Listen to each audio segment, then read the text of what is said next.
No foreign leader has got this much of a grandeur welcome to any Middle East country in recent times. What President Donald Trump got from peace-loving development-oriented Saudi, Qatar, and Emirates, proving the friendship and trust each have compared to other bloodthirsty Islamist lands like Pakistan, Palestine, Yemen, Bangladesh, Syria, Iran, Iraq, etc. World's most powerful President Donald Trump of the most powerful country in the world, United States of America, meets one of the world's most powerful Islamic leaders, Sheik Emir Tamim bin Hamad Al Thani, at the Al Wajba Palace, which is the official residence of the Emir.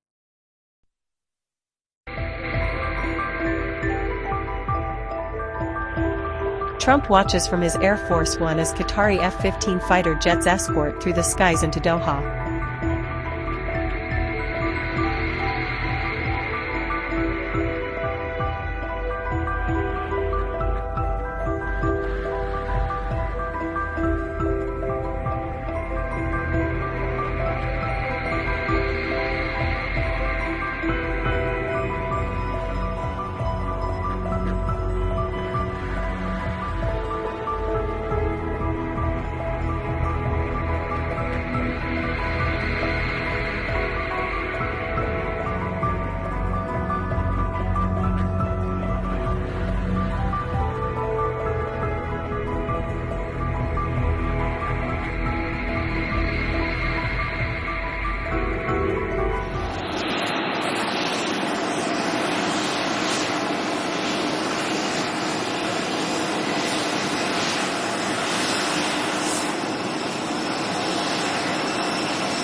President Donald Trump arrives in Qatar, greeted by Sheik Tamim bin Hamad Al Thani.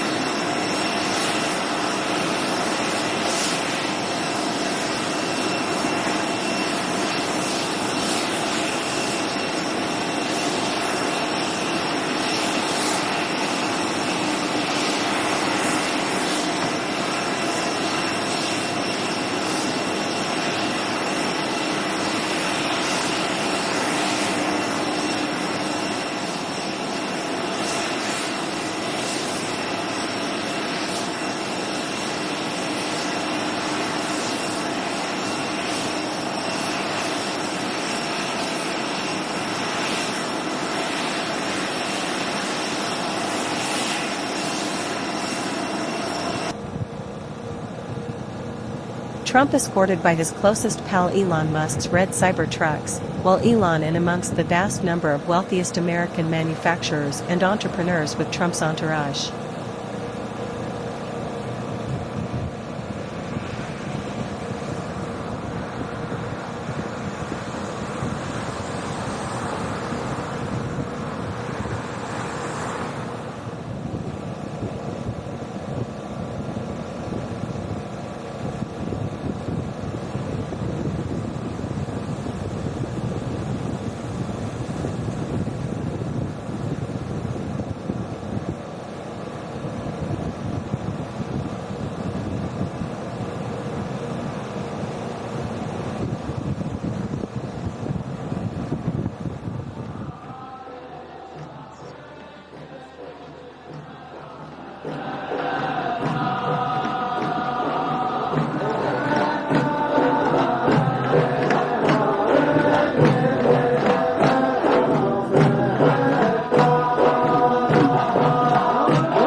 Lavish welcome organized for President Trump, which no other Western countries have given an American president ever.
escort by Qatar's Emir, Sheik Tamim Al Thani.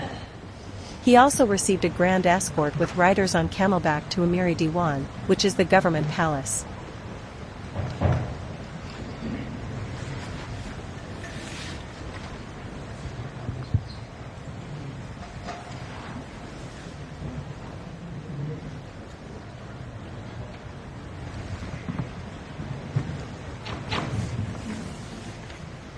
بسم الله الرحمن الرحيم. حضرة صاحب السمو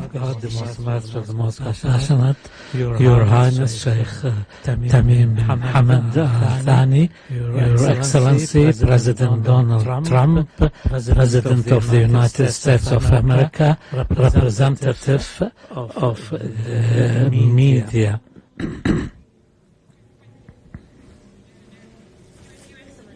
distinguished guests and members of the media. سنشهد الآن التوقيع على اتفاقية في مجال الطيران بين دولة قطر والولايات المتحدة الأمريكية. اتفاقية لشراء طائرات. Now we will see the signing of the agreement of buying aircraft from Boeing. His Excellency Badr bin Abdul will sign from the Qatari side, and Kelly Othberg will be signing on behalf of Boeing. And the United States of America. Boeing purchase agreement signed on behalf of the state of Qatar by His Excellency Badr Mohammed Al-Mir, CEO of Qatar Airways Company, and behalf of the United States, Kelly Ortberg, President and CEO of the Boeing Company. Qatar signs agreement for 160 Boeings worth $200 billion. Whereas critiques were laughing at Trump when China cancelled a Boeing order due to Trump's tariffs, and now Trump laughs back at China. Qatar signs agreement for a whopping 160 Boeings worth $200 billion. 130 number 787 Dreamliners. 30 number 7779 at the moment in development stage. And 50 number 787s and 777X to be decided.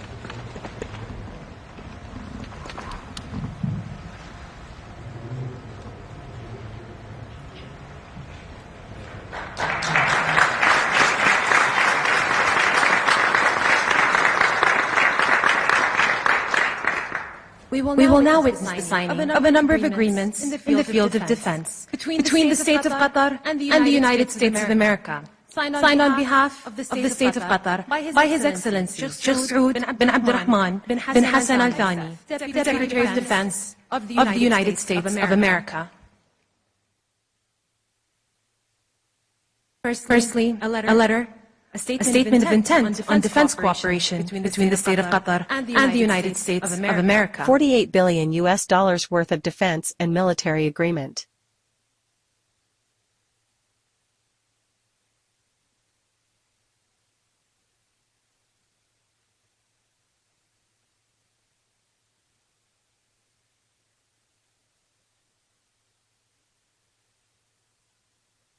Secondly, a letter of offer and acceptance for MQ-9B aircrafts.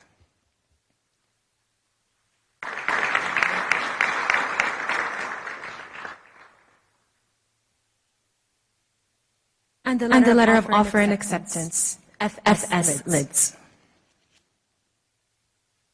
Thank you.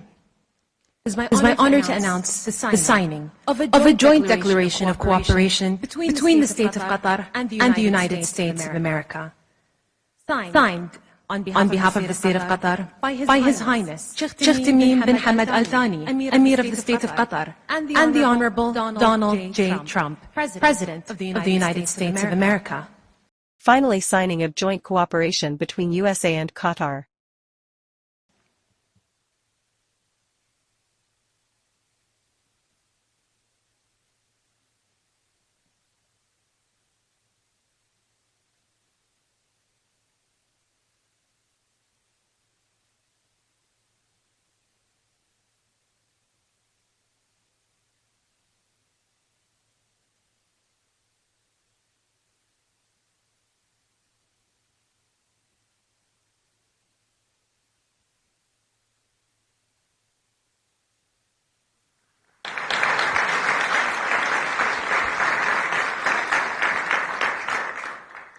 The signing ceremony has now come to an end, and now a joint statement from His Highness the Emir and the President.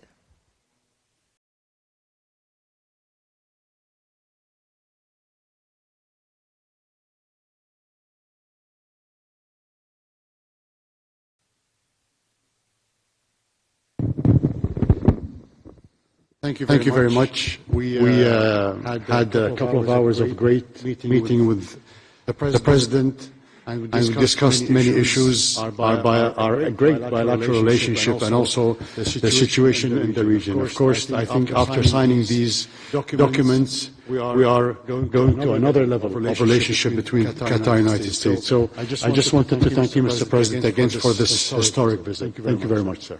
Watch Sheikh Tamim thanking President Donald Trump for the great cooperation USA gave, from the bottom of his heart with so much of gratitude and a lovely smile which the Sheik always has.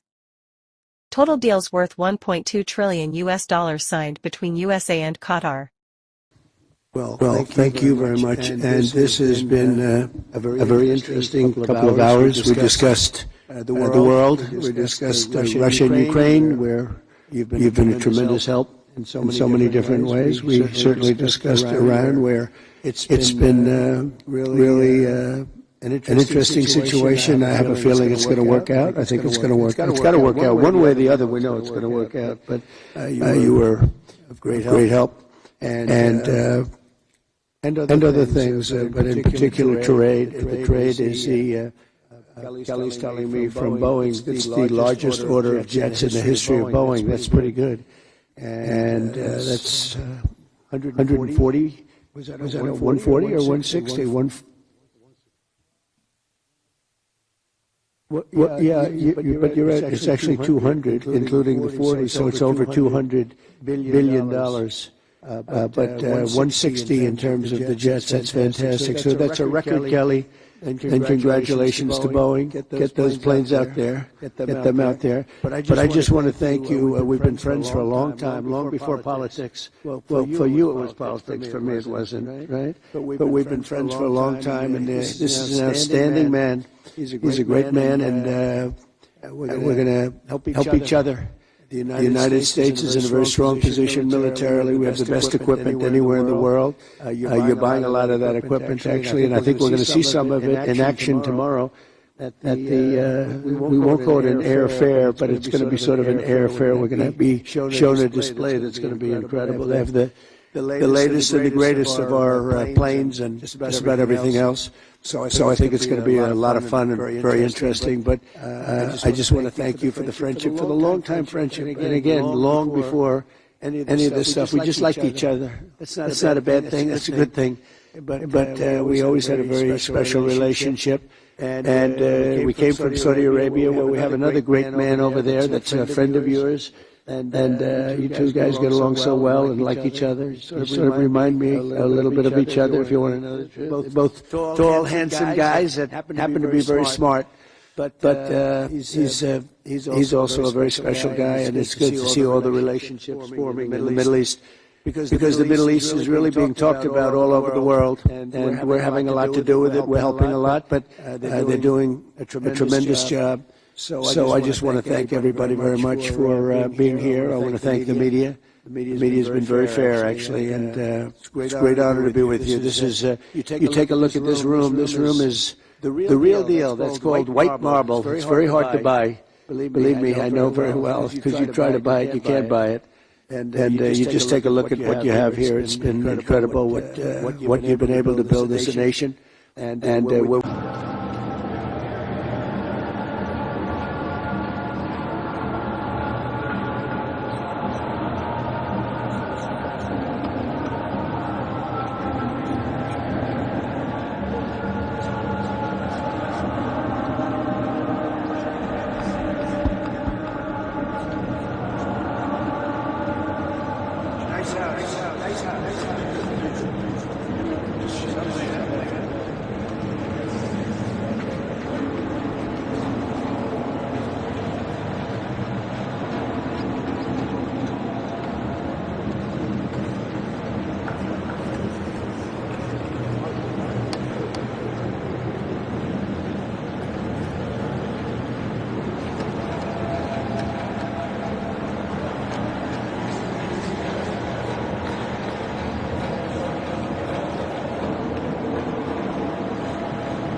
Dinner for President Trump hosted by Emir Sheikh Tamim bin Hamad Al Thani and pretty wife Sheikha Jawahar bint Hamad Al Thani.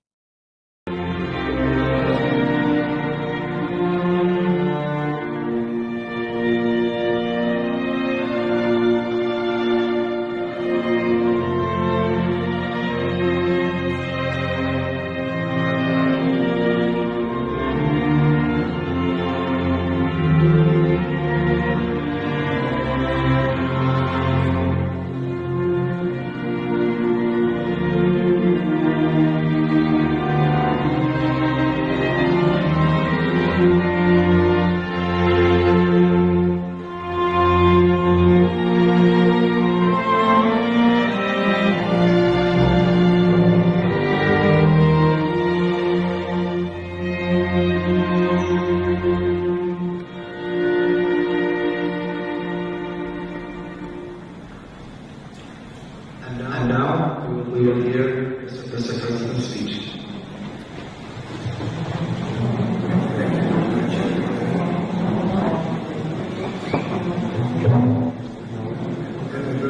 Vote of thanks by President Trump.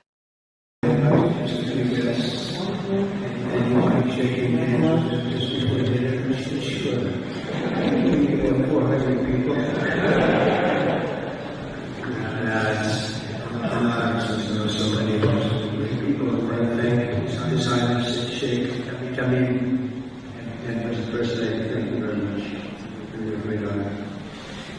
For the beautiful welcoming, this is a home, this is a serious home, this is nothing like it. So, just a perfect evening to meet so many people that I didn't know, to say hello to so many people that I didn't know. And it's a true privilege to do such a country, such a country, and gather as friends. It's just a palace indeed, which must be among the most elegant people in the world. I've seen really like so I want to recognize the Prime Minister who's done a fantastic job, His Excellency Sheikh Mohammed, who I was honored to host at the White House dinner last month, to return the favor with unbelievable splendor and warmth. I'm honored to be the first American president ever to officially visit your great country. It's an honor for me, especially since I've known the incredible gentleman on my left for a long time, longer than in politics.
My name is Hamad, and it is my honor to be your host for this evening. Welcome to the State Palace for this special evening. Tonight, we will be embarking on a culinary and cultural experience with a musical journey curated by Allah's very own followed by our special artists for this evening.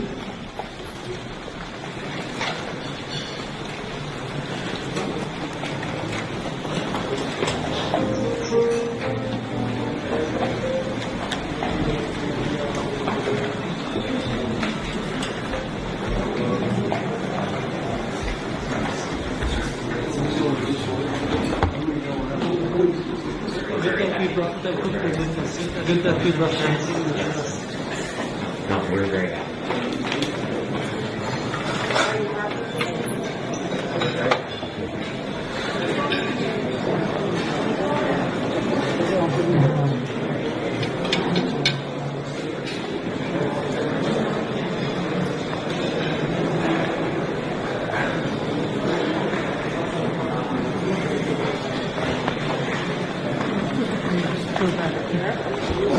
President Trump and Secretary of Defense Hegseth Udeid Air Base, which is headquarters of the United States Air Force's Central Command.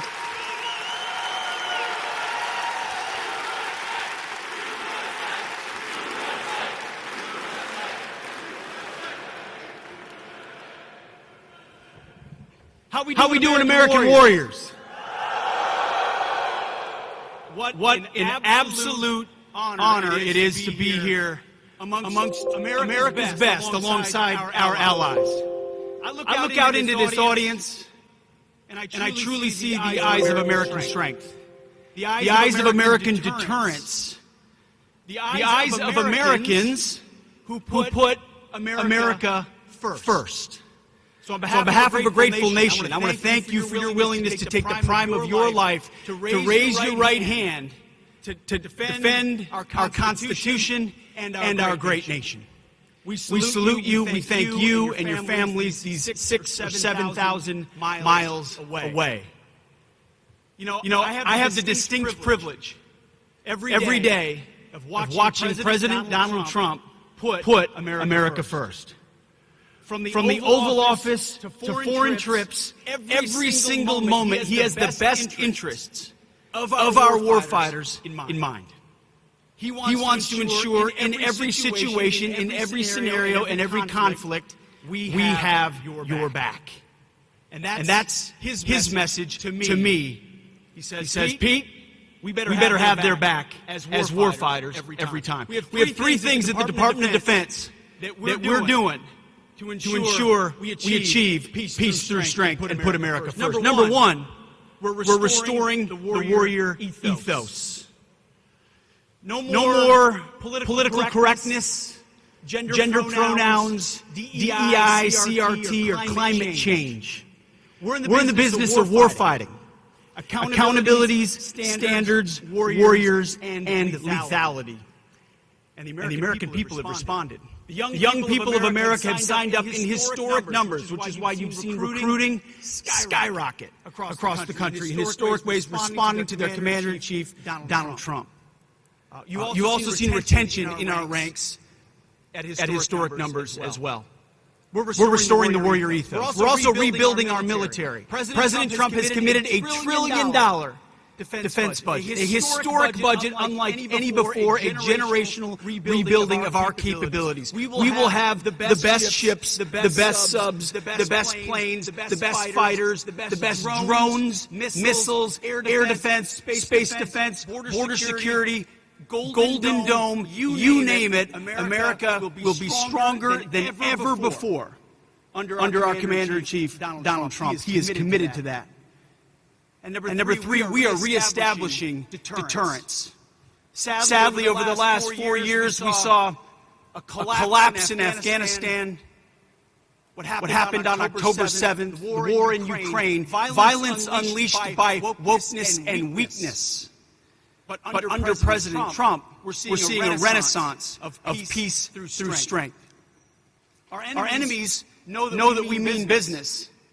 And our allies like Qatar here know that we will stand beside them.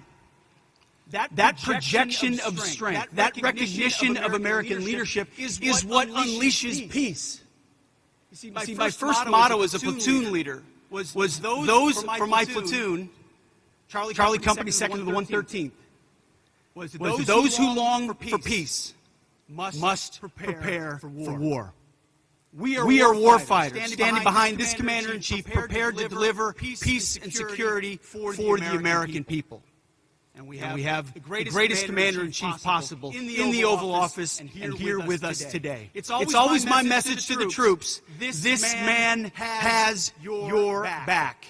And that is why it is a distinct honor to introduce to you the 45th and 47th President of the United States, our Commander-in-Chief, Donald J. Trump.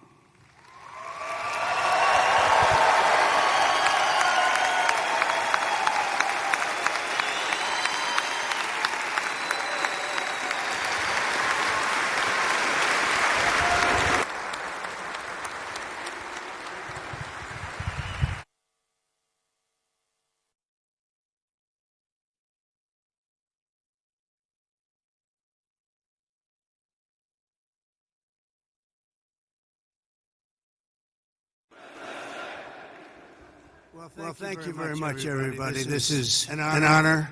What a beautiful group of people you are. You are good. I wish I looked like you. I would have been president 20 years ago if I looked like you. But I want to give a special hello to Al Udeid. Al Udeid Air Force Base, Qatar, largest U.S. military base in the region. Houses Qatar Emiri Air Force, United States Air Force, Royal Air Force and other foreign forces. United States Air Forces.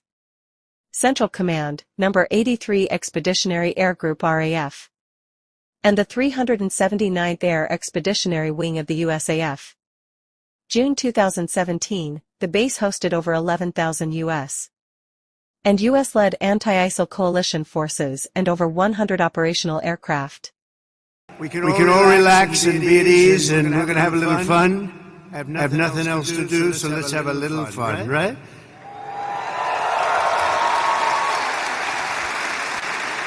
So I'm thrilled to be here with the men and women who embody American strength and pride, the warriors of the United States Armed Forces.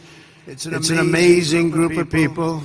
You are, without a doubt, the greatest fighting force in the history of the world. That's the way it is. I said it last night. I said it strong. We have the strongest military in the world.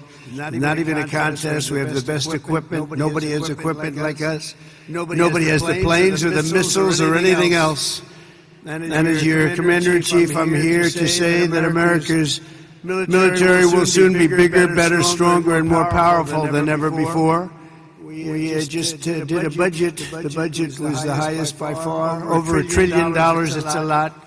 It's a lot of stuff, and hopefully it's peace through strength. Hopefully we don't have to use it, because if you use it, I feel sorry for the other guy, but we don't want to have to use it. I want to recognize a true warrior, and that's our Secretary of Defense. They put him through hell, the radical left did, and he's incredible. You know, he went to the best schools, he did the best stuff. He's a smart guy, and he's a great guy, and I just listened to his words standing backstage when he was speaking, and he really has it right on the peg. Pete Hegseth, he's going to be great. You're going to love this guy. You're going to love him.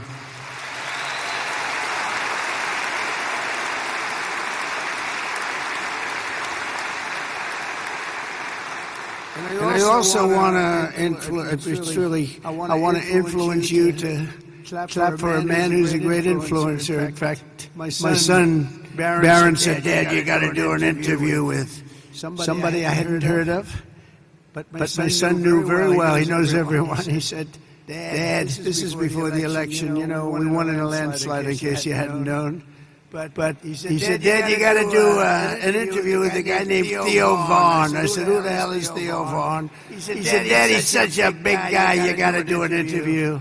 So he knew all the names. I didn't know the names. And where is Theo? He's around here someplace, I think. Theo, thank you very much.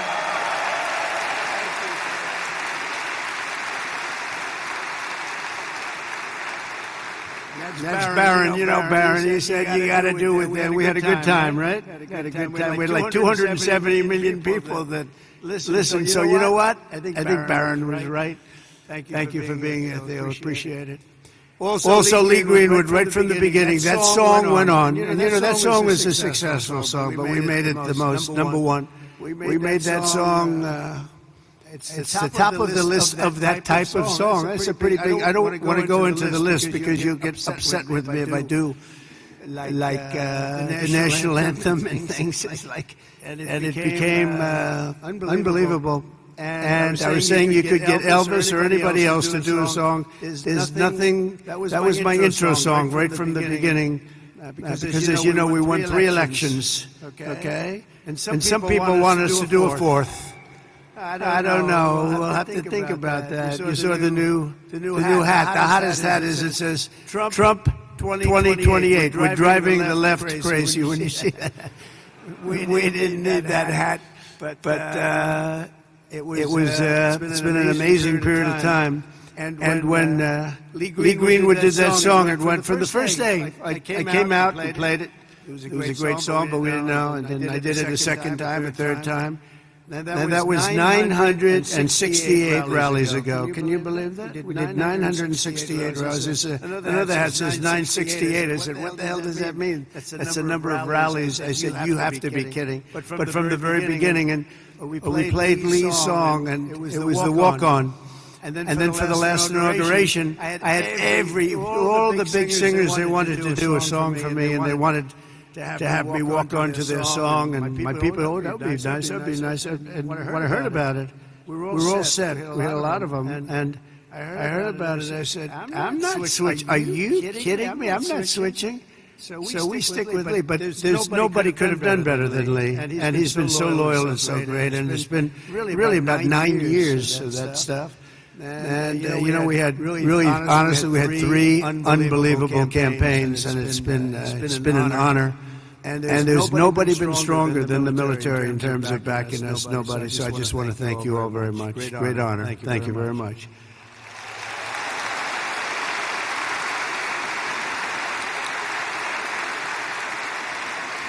And also with us today is really a great talent. And somebody who's one of the most popular television hosts in history. Still looks young to me, but he's been doing it a long time. But he's an incredible man. He's always seems to take my side, and therefore I like him even more. But he has common sense. We talk about common sense all the time, but he's one of the biggest in the history of television. The great Sean Hannity. He's here someplace. Sean, stand up wherever you are. Thank you, Sean. Thank you. Where is he? Thank you, Sean. Thank you, Sean. He was a little shy for a change. I've never seen that. We're also grateful to have a very excellent ambassador, Timmy Davis. Everybody loves him. Timmy, thank you very much. Thank you. Along with your great military leaders, these are real leaders. These are real tough cookies. Lieutenant General Derek Trapper France, Major General David Shoemaker, Brigadier General Richard Deuce Dickens, Chief Master Sergeants Chris Murphy and Joshua Wiener, and Colonel Brian Ellis. We want to thank you, amazing people. They're real leaders. This is one of the great bases anywhere in the world, and we're lucky to have them. Thank you very much, fellas.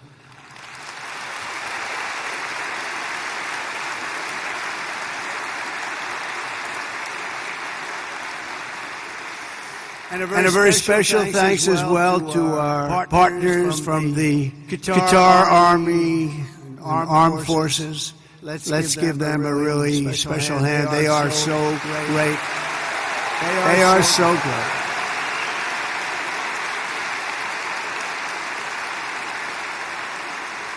And in particular, we want to be give a little special applause for somebody that's been so good. Deputy Prime Minister and Defense Minister Saud. Where are you, Saud? Thank you very much. Great. Thank you. Thank you. It's an honor. Yesterday we signed an agreement for Qatar to purchase $42 billion worth of the finest American military hardware, including THAAD missile batteries, Pegasus refueling aircraft, Desert Vipers, light armored vehicles, amphibious combat vehicles, the MQ-9B, and the Sky Guardian drones. That's all the best stuff. If it isn't, please stand up and tell me, and we'll get something else. But I believe it's the best. Qatar will also be investing $10 billion to support this massive base in the coming years, and there's no place like it, they say. And a man, the leader, Amir, he's been a special friend of mine for a long time, long before I did the political thing. When he was a novice, he was a young guy, and we got to know each other, and we each other, and got along long before I ever thought of running for president. And it's nice when you have that kind of a relationship. We got along right from the beginning. He's a special guy. He's a great leader of your country. So I want to just congratulate you on that, and all the Qatari people. A spectacular group, and it's an honor, and I don't think our friendship's ever been stronger than it is right now. You had the last administration. I don't know if they knew too much about what was happening, but this administration does, and you will never see anything like the relationship that we have. We just left Saudi Arabia, as you know, and you have a fantastic crown prince. He is a fantastic guy likewise, and we're going from here, we're going to UAE. And United Arab Emirates, and we're going to see another leader. We have it's an amazing part of the world, and our relationship has never been stronger. And you're going to see that as time goes by. But with us, it's not words. As you know, I'm in the midst of a very historic trip, visiting the key partners in the Gulf. We had just some incredible stopovers and a wonderful day. Yesterday, we had the dinner, however, with His Highness the Emir, and he is. I'm going to see him in a little while. I'm going to be saying goodbye to him, but we'll be saying hello again very, very soon. But no visit in the Gulf would be complete without stopping to salute the people who keep America safe, strong, and free, and the patriots of the United States Army, Navy, Space Force. I love Space Force. U.S. Space Force, Pentagon, Arlington. Commander-in-Chief, President Donald Trump. The Space Force organizes, trains and equips personnel in order to protect U.S. and allied interests in space and to provide space capabilities to the joint forces. That's I have to say, that's my little baby. You know, I started that. They said that will never work. Oh, it worked. You know, we were way behind Russia and China, and now we're way ahead of everybody. So Space Force, I'm very happy. That was my, not since the Air Force has that happened. So we created a force, and it's a big force. And it's a brilliant force. So Space Force, thank you for doing such a great job. The Marines, and of course the United States Air Force. Udeid is the home of the legendary 379th Air Expeditionary Wing, known as the Grand Slam Wing. We also have the first Expeditionary Theater Support Group.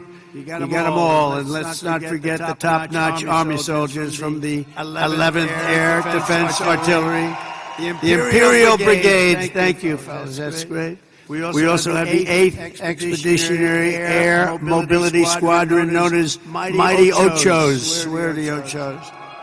We don't want to fight with them. All of you are the tip of the spear. You're the finest we have. Anywhere in the world, you're the finest we have. You're the finest anyone has in the fight against the enemies of civilization.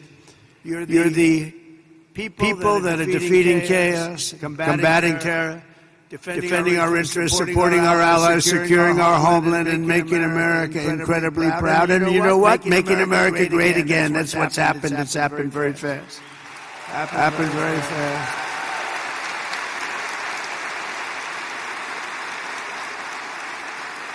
As president, my priority is to end conflicts, not start them, but I will never hesitate to wield American power if it's necessary to defend the United States of America or our partners.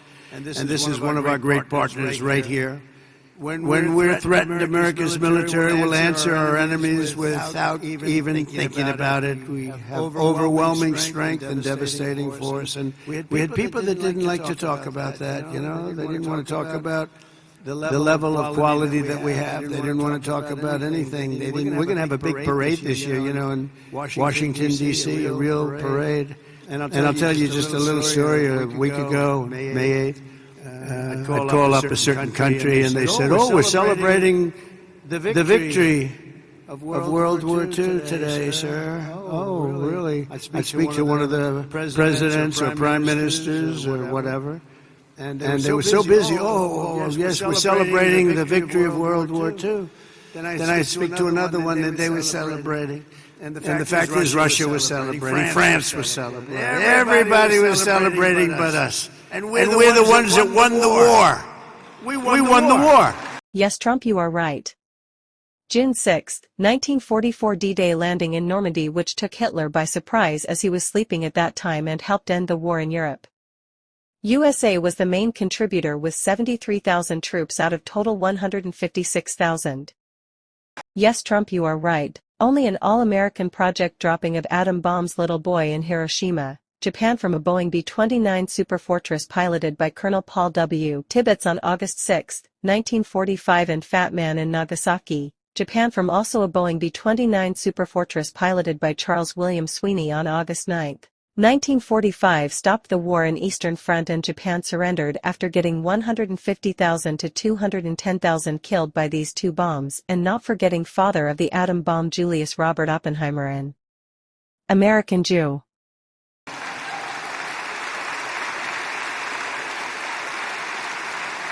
They helped, but without us, they don't win the war. We're all speaking German. You know that, right? Without us, they're speaking German, maybe a little Japanese too. We won the war, and we're the only ones that didn't celebrate. So what I did is I got my crack staff over there, and we did it every time. We have May 8th, and we also have the date in November, that sacred date in November for World War I, because we won that war too. Think of it. I'm calling. No, we love France, right? But I think we did a little more to win the war than France did. Do we agree?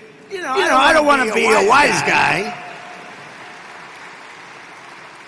But when Hitler made his speech at the Eiffel Tower, I would say that wasn't exactly ideal. And I called up the president, Macron, good guy, by the way. Donald, we are celebrating our victory over the Germans. Oh, that's wonderful. No, we don't take credit for what we do. And I said, what the hell? Every country I've spoken to in the last week is celebrating the war but us. Isn't that terrible? So we're going to be doing holidays. But I said, it has to be a working holiday because, you can only do so many of them. We have a lot of holidays. I'm not so sure we should have them, and you don't have to go to work. Our country has to go to work. So we're going to have a working holiday for each one of those two dates. And we're going to be celebrating, too, because we should celebrate more than anybody else. And others did help a lot, but nobody helped like us. We wouldn't have won. I mean, the fact is, not winnable without us. And now we're stronger than ever before. You know, I rebuilt the military in my first term. We had a great first term every way. We had the greatest economy ever, stock market up 88%, the biggest rise ever, all of that stuff. But the second term is going to be even better. We have over $10 trillion going to be invested in our country. And this little tour didn't hurt, I will tell you. Between the three great places. I recently announced that I'll approve an unprecedented $1 trillion, as I told you. It's going to end up going higher investment in the U.S. Armed Forces, and that's a record as part of that effort.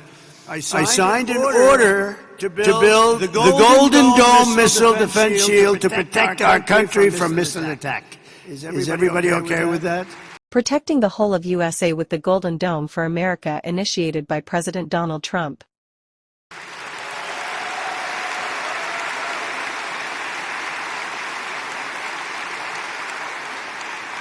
It was called the Iron Dome, but I changed it to the Golden Dome. I thought it was a little more beautiful. Maybe a little more modern or something. But we're going to have it, and it's amazing, actually, what they do. It's going to cost many billions of dollars. All made in the USA. I want it all made in the USA. The days of making our parts all over the world because we have wonderful partners now. All made in USA. Yep, USA won World War II etc. without any help or any parts made in other countries. USA was the world's leader in industries while China was growing rice, and no leftists, no UN, no human rights orgs, no BBC, no CNN meddling with government. It's America first now. America first. We're going to make it all in the USA. And we're going to, by the way, it's America first, but we're going to take care of other countries. We're going to have plenty left over. Because we're doing things now. You know, 6 months ago, our country was laughed at. Now our country is respected again at a level that it hasn't seen in a long, long time. And we're going to keep it that way. And our Air Force will soon have the world's first and only sixth-generation fighter jet, the F-47. Why did they name it 47? Does anyone? Boeing F-47 Next Generation Air Dominance NGAD, 6th-gen fighter named after Donald Trump as the 47th President of USA. Everybody know? I don't know. It was a nice thing. But it's quite the plane. They say it's there's never been anything done, but we're also looking at an increased version of the F-35. I think we're going to call it the F-55, which will be a double-engine plane. I like two engines on a plane. I'm sorry if I say that. But does that make sense to anybody? Does anybody agree, General? Do you agree with that? I like it. Thank you. So many of you, sir, this engine is infallible. No engine's infallible. I like two engines on a plane. Should have been made with two engines. If I were here, you would have had two engines, and you would have had a lot of other victories, by the way. But we're going to do, when you think of it, Russia, Ukraine would have never started. October 7th, Israel would have never happened, because Iran, as you know, is broke. They were unable to fund Hamas or anything else. Wouldn't have happened. We wouldn't have had the disaster of Afghanistan, the leaving. We were getting out, but we're getting out with dignity and strength. We're going to keep Bagram Air Base. We aren't going to give that up because it's 1 hour away from China. 1 hour. You know who occupies it now? China. The damage that administration did to this country is legendary, allowing 21 million people through an open border where anybody could walk into the United States of America is something that will never be forgiven. Grossly incompetent and evil, bad people too, bad people. But the real strength of our military doesn't come from its fighter jets. It really comes from our people. That's you. Comes from our people. You're unbelievable people. The aptitude and all of the things you have to do what you do. You know, I look at some of those engines, and I'm a pretty smart cookie. I would tell you I'm real smart. And I'd look at you, and you take those engines apart and put them back together, blindfolded, and fix them up. It's amazing what you're able to do. And then to fly them, just incredible.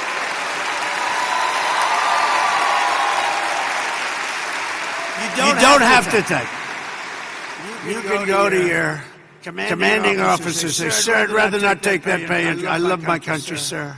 I refuse to take it. Anybody here, raise your hand, please, if you refuse to take it. Let's see here. All right. Well, at least we have smart people. That's good. So you do your duty for us, and as Commander-in-Chief, I will always do and fulfill my duty to you. That's what I'm doing.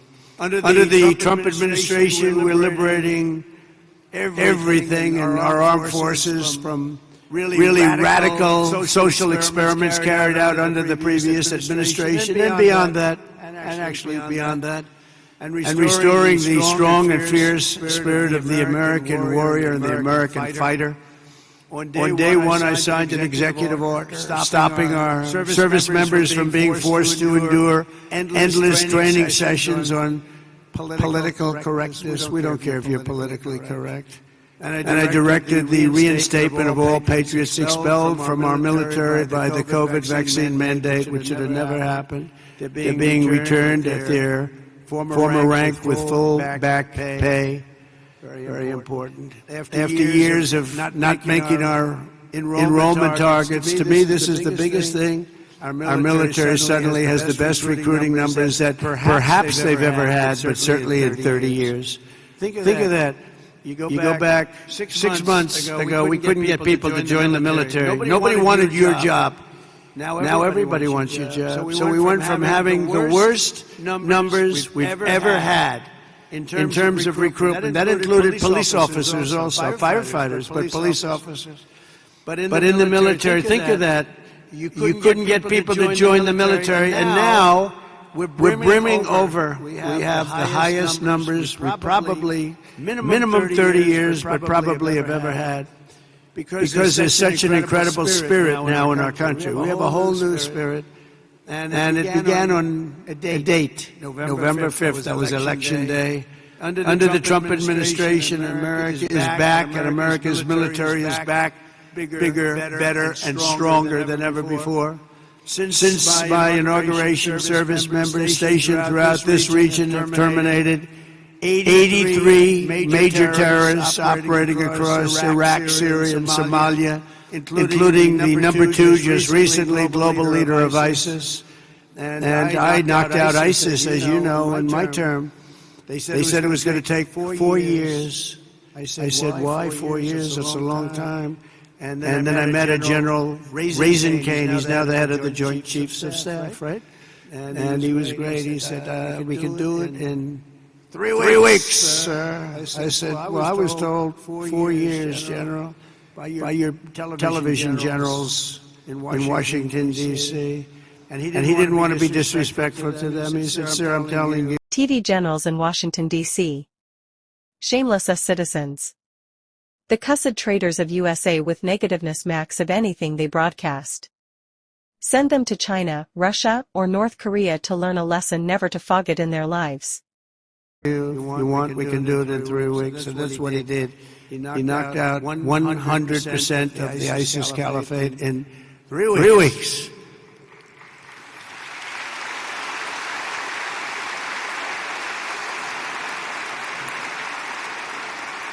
Should I tell you a little long, boring story about that?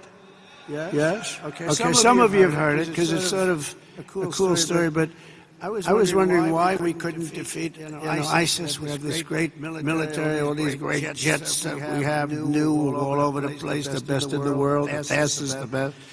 And I went out and I said to a certain general in Washington, D.C., a television general, not much. There's a real general on television. You have the television guys and you have the real generals. Then I said, General, how long will it take us? Because it doesn't make sense. We're spending a lot of money on defeating ISIS, and they don't have great equipment. They, in many cases, don't even have equipment. They're vicious, and they are good fighters. We always have to respect that. Sir, it'll take at least 5 years, sir. I said, 5 years? That's a long time. I mean, we have jets, they have knives, so it's going to take 5 years. Yes, sir. I said, I don't really believe that, so I did something that I've never done before. I said, I want to go to Iraq, and I want to meet with the people in Iraq, because maybe they're different, but I couldn't understand how a large and powerful terror group could last so long. And so I scheduled a flight, meaning I left at 3 o'clock in the morning. It was pitch black. We left very, very under guard. We traveled through Washington, D.C. There was nobody around. Got to the hangar at about 3:15. Air Force One was waiting for us. Pilots, best-looking human beings I've ever seen. Even better looking than Tom Cruise, and he's a friend of mine, okay? Yes, Donald Trump made it to Bagram Air Base in Afghanistan covertly in his Air Force One, which no other leader would have ever done on November 28, 2019. These guys were central casting, and they could also fly. And we headed out about 3:30 in the morning, pitch black. We headed for Iraq, and nobody knew I was going, nobody. And we're flying, and we're starting to get close. And they come to see me, and they say, sir, we have a problem. What? We're flying over enemy territory very soon, sir. Could we please turn off your lights? I said, my lights? We're flying in Air Force One. We just spent trillions of dollars on fighting, and you can't fly in with lights on? No, sir, it's very, very dangerous out there. So I said, obviously turn them off. Then he comes in addition to the lights, we want to turn down the shades. So I said, you mean not even shades? Okay, we turn down the shades. I said, I want to go upstairs. This is 747, 2 levels, beautiful plane. Just ordered new ones, by the way, beautiful new ones. And Boeing just, by the way, did the biggest order in the history of Boeing. Just did with your beautiful territory right here. They ordered, I think, 160 planes. I think it's the largest order ever for aircraft. So I salute the people from Boeing, Kelly, and everybody, and General Electric. The engines are General Electric Super Prime, and I really think it's great. Congratulations. But I go up to see the pilots because I love sitting with the pilots. I admire their skill. I really do. Amazing, especially at a certain level. When you fly Air Force One, supposedly you're the best pilot. So I hope that's true, by the way. But it seems to be. I have no complaints. We land. It's like always landing like glass. I've had pilots where when you land, it's not a pretty picture. In fact, you admire the plane so much for being able to keep apart. You know, I mean, sometimes I land with some of these guys. You're bouncing down the runway. I'm saying these planes are amazing that they don't crack up. But these pilots land. I mean, and the 747's a hard one to land, but they're great. So I go up, I see the pilots, I say, "Hi, Captain." The guy's a handsome guy, got a blonde flat top. I'd like to have a flat top like that. I don't know if the hair's good enough for that. I don't think so. I don't think I'm going to try it either. But perfect person. And I look at the right. He's perfect. Everybody was perfect. They're like perfect human beings. I said, how are we doing, Captain? We're doing fine, sir. We'll be there in half hour, sir. I said, they want the lights turned off, Captain. And they go, yes, sir. They're doing the right thing. Oh, that's great, Captain. That's great. So now we're 15 more minutes, and all of a sudden, and most of you know the sound because that's what you do, but you have the computer voice, a beautiful voice where it says 1,900. They're talking about feet. So when you're in the big planes and sophisticated planes, the voice comes on, and I'm sitting back there watching them fly it beautifully, and I'm still not 100% happy with the statement that he agrees that the lights should be turned off. I would have preferred that he said, no, there's no problem. But that's not what he said, so we're going through, and it goes 1,900, 800, 700.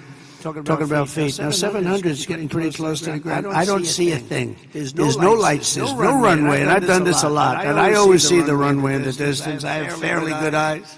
I'd say for my age, extremely good eyes. And I don't see a runway. 600, 500. Captain, are we okay? Yes, sir. We'll be landing in just a few minutes, sir. 400. Captain, are we okay? I don't see a runway up there, Captain. We're fine, sir. No problem, sir. 300. 200. I'm saying, Captain, you sure we're okay here? And he said, we're fine, sir. And then, boom, it just lands that thing so beautifully, and I see they had no light, they had no nothing. I don't know how the hell they do it, okay? All I know is we landed like, and for him it was routine. And I'm trying to pretend I'm cool as a cucumber. You know, I'm your president. I'm supposed to be cool as a cucumber. And I'm like, I'm not happy. But after we land, I actually went to my people and I said, I want to ask you a question. I did a very brave thing just there. Is the president allowed to designate himself for the Congressional Medal of Honor? And they said, sir, honestly, that wouldn't be good. I said, okay. So anyway, we get it. I kid. I have to say I kid because the fake news is back there, and they'll actually, no, it's true. And they'll say that the president wanted to give himself the Congressional Medal of Honor, and he was talked out of it by his staff. So anyway, I get the door opens, we have a platform, and I see down, I look down, and I see these are all specimens, just like you guys are all perfect people. And I'm seeing a couple of generals, a couple of staff sergeants, drill sergeants, but everybody's like from a movie. And I walk out of the plane and meet the first gentleman. And I said, what's your name? He said, Kane, sir. My name is Kane. And I said, hello, Kane. What's your first name? Well, they call me Raisin. I said, wait a minute. Raisin, you mean like Raisin Cane? Yes, sir, that's what they call me. General, I love you. You're the guy I'm looking for, General. You're the guy I'm looking for. So he's Raisin Cane. It's Daniel Kane, but Raisin Cane, they call him. Then I met another general. I met a colonel. I met a sergeant. They said, sir, would you like to rest? I said, what do you mean rest? I've been resting on the plane. I don't want to rest. What do I have to rest for? He was thinking about Biden to come, okay? Biden would have rested the entire trip. He wouldn't. First of all, he wouldn't have made the trip. But if he landed, he would have been rested for about 5 days before he had the first meeting. I said, no, let's go have the meeting because I want to find out what's going on over here. Spending a lot of money, and people are being killed. I want to find out why it's taking so long. So let's go right away. So we went to the almost like just a very secure room that was in the form of a boardroom. Very professional, however. It was very highly sophisticated with the equipment. Best you can buy. We have the best you can buy all the time. But I went into the room and I said, General, so they tell me in Washington it would take 4 to 5 years to defeat ISIS. And I want to know from you, is that true? No, sir. But it's not my place to say, sir, because they are the ones that call the shots. I said, well, if you disagreed, you do. It's not the military way, sir. You have to listen to them. That's the chain of command. I said, oh, that's great. I'm not sure I like that system. But how long do you think it would take you if I gave you total authority to go in and knock the hell out of them? So it would take approximately 3 weeks. I say, say it again, General. I was told 5 years. Sir, it'll take 3 weeks and you'll have time left over. I said, you got to be kidding me. Where the hell have you been? And then I sort of was really in disbelief because I said, I've been hearing for so long, we've been fighting it. How long will we fight him? 18 years or something? And here's the guy telling me 3 weeks. So I said, General, how do you do it in 3 weeks? He says, well, sir, I don't like saying this because I do have people in Washington, but I'm going to say it. We have portable stations, we have portable runways, we have runways all over the place, we have other bases, and we're being forced to fight them from a very far away distant base, which is right here. And by the time we get there, we have to come back because there's no fuel, and we're way too far away, sir, and they're over here, and he shows me a map, and we're over here, and we're all the way here, sir.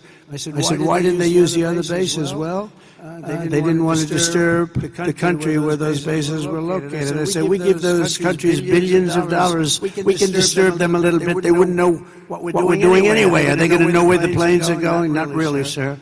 I said, so what would you do different? He said, well, sir, I'd start from here, and he went through a whole thing. And I'd hit him from the left. I'd hit him from the right. I'd hit him from underneath. I'd hit him from the top. I'd hit him from every angle, sir. I'd hit him so hard and so fast they wouldn't know what the hell is happening. I said, and you think you can do that in 3 weeks? Yes, sir, and we're going to have time left over. And I said, let me think about it, General. I went back to Washington, and I spoke to a couple of people, and they said, I don't think so, sir. I think you're talking about years of fighting. And then I called the general. I said, so, General, you still think you can do it in 3 weeks? A lot of people think you can't even come close to that, sir. We'll have time left over. I said, go to it, General. Go to it. Thank you, sir. And he hit the hell out of him. He hit the hell out of him. And he calls me up. Sir, we have a lot of these people. And if you want, I can finish it off right now, sir. I said, well, I don't know. That's a lot. It's a lot of people. Well, these people are not good people, sir. These are not good people. You'll feel better about it. Well, they're not good people, but they're people, aren't they? And he goes, I said, you know what? Why don't you buzz them for a little while, and maybe after a day or two of buzzing them, they'll surrender. They don't know about surrendering, sir. Well, maybe they'll raise the white flag. They don't have a white flag, sir. I said, well, give it a shot anyway. He said, all we're going to do is take a couple of bullet holes in our wings. You guys know about that, right? And I said, well, let's give it a shot. And he calls up and says, let me do the job, sir. I said, all right. do the job. And we defeated 100% of the ISIS caliphate in just a very short little period of time. Totally different from what I was told in Washington, D.C. by a bunch of frickin' losers, okay? Losers. And that's the beginning. And I took that general and made him the head of the Joint Chiefs of Staff, as I told you. And he's going to be great, and he's highly respected by everybody. It's just a different kind of respect. It's a real respect. But we can do our job better than anybody in the world, but you have to have the leadership of the top at the top. And we're doing that. We're finding, we let a lot of 4 stars go. We had more 4 stars. We had, I think, 425 4 stars in World War II, which, by the way, we won. In World War II, we had 187 generals, and we had like 425 generals now, without really a war. And so we made a lot of changes, and we have the best. We have the best. We worked hard to figure the best, the real ones. We want the real generals, not the fake generals, and not the political generals too.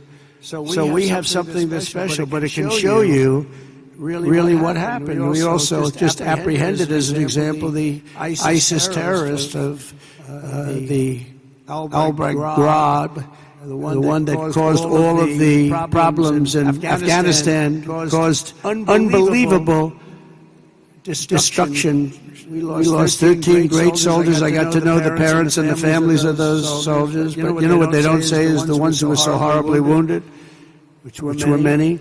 And hundreds of people were killed from the other side. I always include that. That should have never happened. That whole mess should have never happened. I think it was the most embarrassing day in the history of our country. And we're not going to have things like that happen anymore. And again, we should have kept the air base. We should have kept it. We let it go.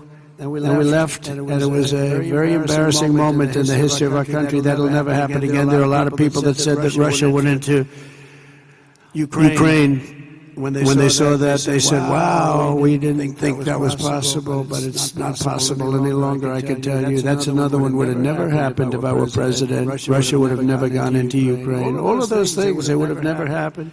But the Afghanistan withdrawal, not the fact that they withdrew, but the fact that the way they did it was so horrible and so embarrassing. So we brought this horrible person to justice, to America's justice. We caught the person that set off that bomb. And all of this is possible because of the work that you do with partnerships that you forge. In this case, it was Pakistan. And by the way, I don't want to say I did, but I sure as hell helped settle the problem between Pakistan and India last week, which was getting more and more hostile. And all of a sudden, you'll start seeing missiles of a different type. And we got it settled. I hope I don't walk out of here and 2 days later find out that it's not settled, but I think it is settled. And we talked to them about trade. Let's do trade instead of do war. And Pakistan was very happy with that, and India was very happy with that, and I think they're on the way. They have been fighting for about 1,000 years, in all fairness. So I said, I could settle that up. I can settle anything. Let me set it up. Let's get them all together. How long have you been fighting? About 1,000 years. Oh, that's a lot. I'm not sure about that. I'm not sure about settling. That's a tough one. They've been fighting for a long time. But we got that settled. Boy, everybody was very happy, I'll tell you. That looked like it was really going to be escalating out of control. But with us today is the first sergeant of the 379th Wing, Master Sergeant Patrick Elders. Patrick, wherever you may be. Where are you, Patrick?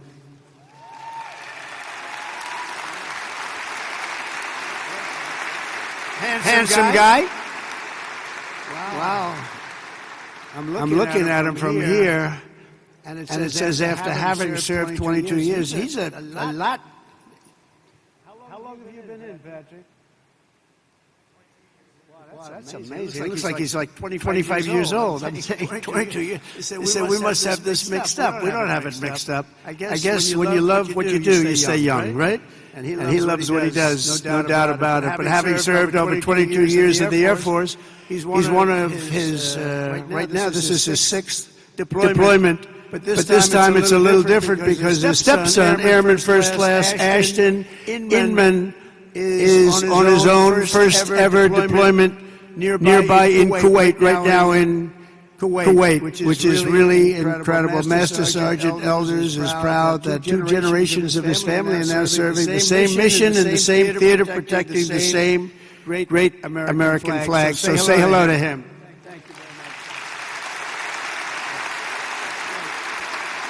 Very nice. A lot of stories like that. A lot of stories like that, and I want to thank Airman First Class Inman also very much. That's a great story. That's a great story, and we have many of them. I guarantee in this room right now there are many such stories. There are several married couples serving side by side in uniform at this base, including Staff Sergeants Tyler and Paige Duck. Where is Tyler and Paige?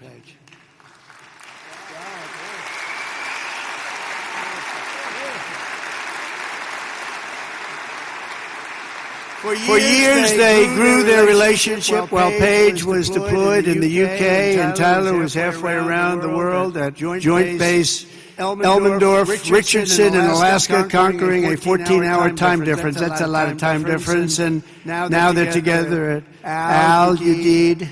And it's really great. So, Staff Sergeants, congratulations. It's fantastic. The American people never forget that our service members and their families make incredible sacrifices each and every day so that all Americans can be safe and be free. And we love our amazing military families. Our military families are as good as you can get. The men and women here today are part of a noble tradition of service that has been passed down from one generation of Americans to the next. And your spirit and courage and sacrifice has always been there when we needed you the most. You're always there when we need you the most. With us today is Master Sergeant Michael Schlow, who happens to be from a small town in a place called Butler, Pennsylvania. Has anybody heard of Butler, Pennsylvania? Yeah. Michael's a member of the Air Force Reserve as well as Butler County Corrections Officer. And last July 13th, he attended the rally where an assassin tried to take my life. He gave it a shot. Not good. That was someday. As soon as the shots were fired, Michael raced to direct law enforcement toward the sniper's perch, then worked to evacuate the rest of the crowd in a very safe manner. But Master Sergeant Schlow would be the first to tell you who the real hero was that day. He personally knew and really liked veteran firefighter, also a veteran of the military, great veteran of the military, who laid down his life for his country, really laid down his life for his country. His whole life was about his country. Corey, comparator, and he's become somewhat of a legend, I will tell you. He took a hard shot. He took a hard shot guarding his family. Master Sergeant Schlow, your commitment represents the very best in America. Thank you for your incredible service that day and forever, because that day was a horrible day, but you acted with incredible bravery. We've got reports about what you did. It was really amazing, and I personally appreciate it. That was a rough day. We don't want to have days like that. But Corey was an incredible guy, lost his life, guarding his wife and children. Every American warrior here today inherits a legacy of exceptional patriots who have defended our freedom for nearly 250 years. You carry on the glorious tradition of the heroes of Lexington and Concord, Gettysburg and Belleau Wood, Normandy and Midway.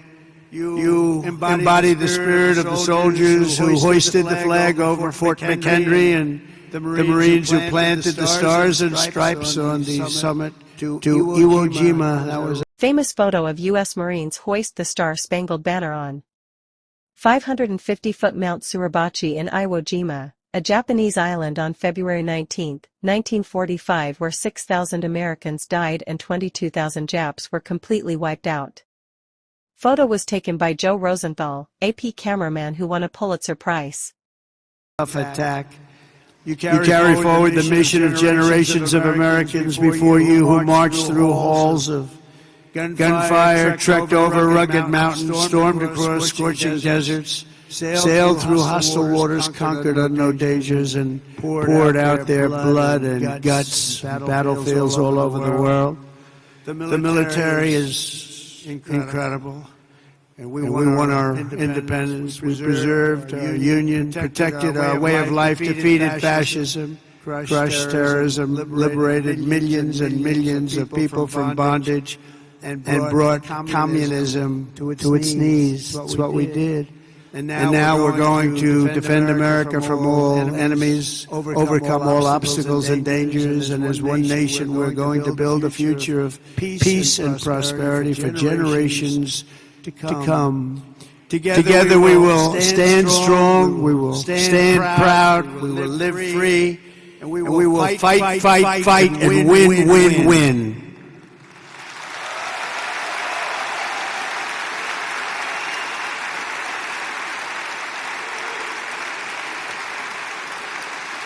So my trip is 4.5 days, but this is the one I was so looking forward to because I'm with the people that I really love and respect.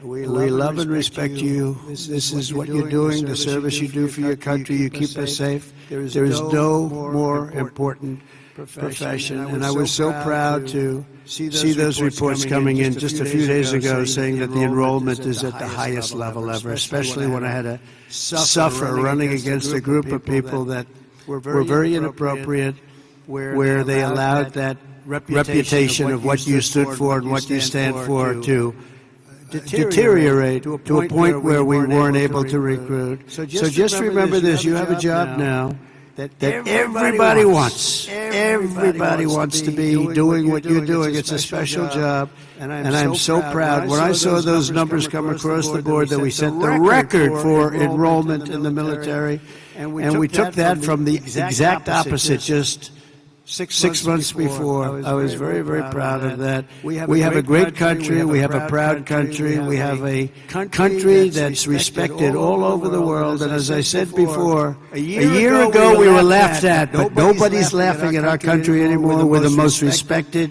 country anywhere in the world. And thank you very much. And enjoy your lives. And God bless America. Thank you very much. Thank you.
comes the flyover.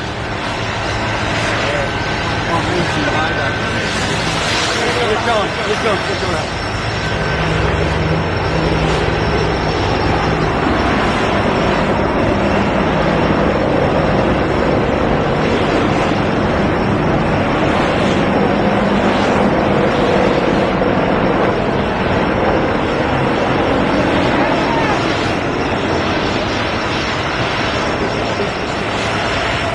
President Trump given a flyover salute by the Qatari Air Force as Trump leaves Qatar heading for Dubai, showing the affiliation and years of friendship.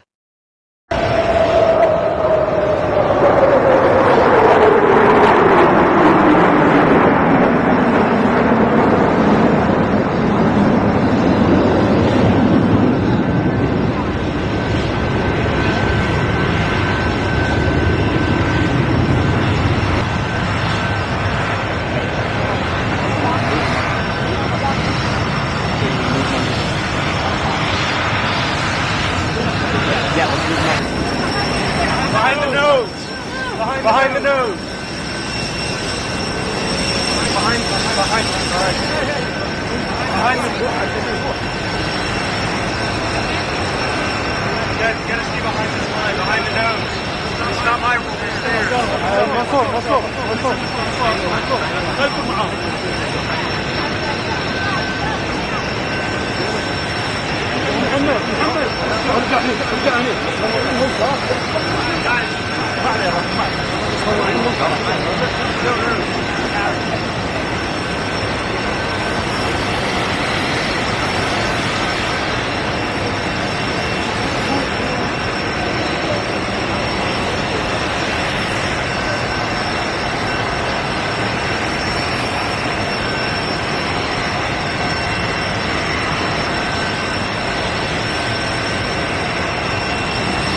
One more step to the boarding ladder, but like a closely knit family, the Emir and another get orders from elder brother President Trump.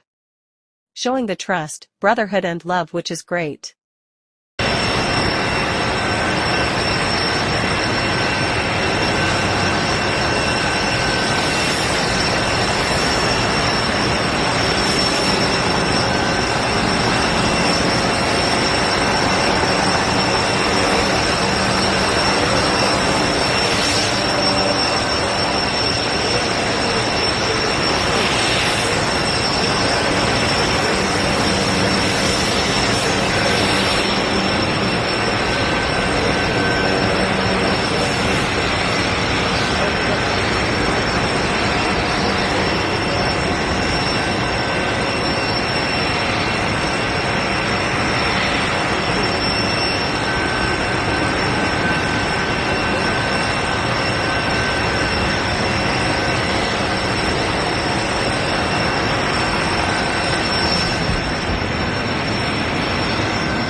President Trump leaves Qatar heading to Dubai. President Donald Trump's Qatar tour from 14th to May 15, 2025. Video compiled and produced by WikiWicks of WikiWlog. Thanks very much to all the institutions and individuals who uploaded videos and images which are copied here for non-commercial and non-monetary usage.